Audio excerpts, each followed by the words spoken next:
तो स्टूडेंट्स, आज हम आपको बताने जा रहे हैं vector addition and vector subtraction. तो दो या दो से अधिक वेक्टरों को कैसे ऐड किया जाता है, जैसे क्वेश्चन के माध्यम से समझाने का प्रयास करेंगे। In a triangle ABC prove AB vector plus BC vector plus AC vector. इसमें क्या है, मैंने एक वेक्टर खींचा, AB वेक्टर खींचा, और वेक्टरों को कैसे ऐड किया जाता है कि जैसे एक वेक्टर AB वेक्टर खींचा, अब AB वेक्टर से अगर दूसरा वेक्टर को ऐड करना है तो दूसरे वेक्टर का इसमें टेल ऐड करेंगे, और जो रिजल्टेंट वेक्टर होता है AC वेक्टर, इसमें हेड से हेड और टेल से टेल ऐड करेंगे। तो यहाँ से रिजल्टेंट वेक्टर के इक्वल में क्या आ जाएगा, रिजल्टेंट वेक्टर इन दोनों वेक्टरों के योगफल के बराबर होता है।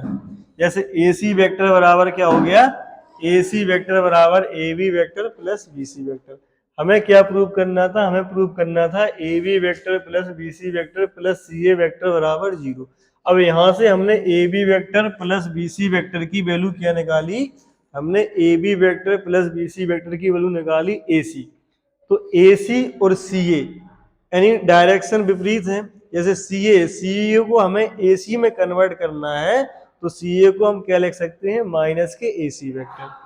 ठीक है, AC vector minus AC vector क्या आ जाएगा, 0। ठीक है, अब सेकंड क्वेश्चन है आपका, if position vectors of the points ABCD are A vector B vector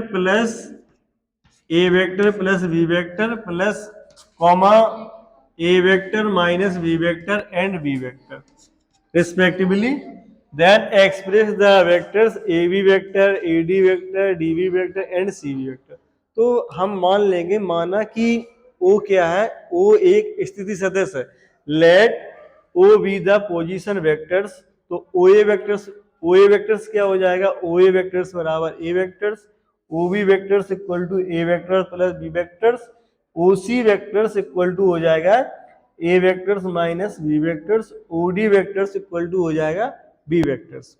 तो जैसे हमें AB वेक्टर्स की वैल्यू निकालनी है, तो AB वेक्टर्स इक्वल टू क्या हो जाएगा, OB vector minus OA vector.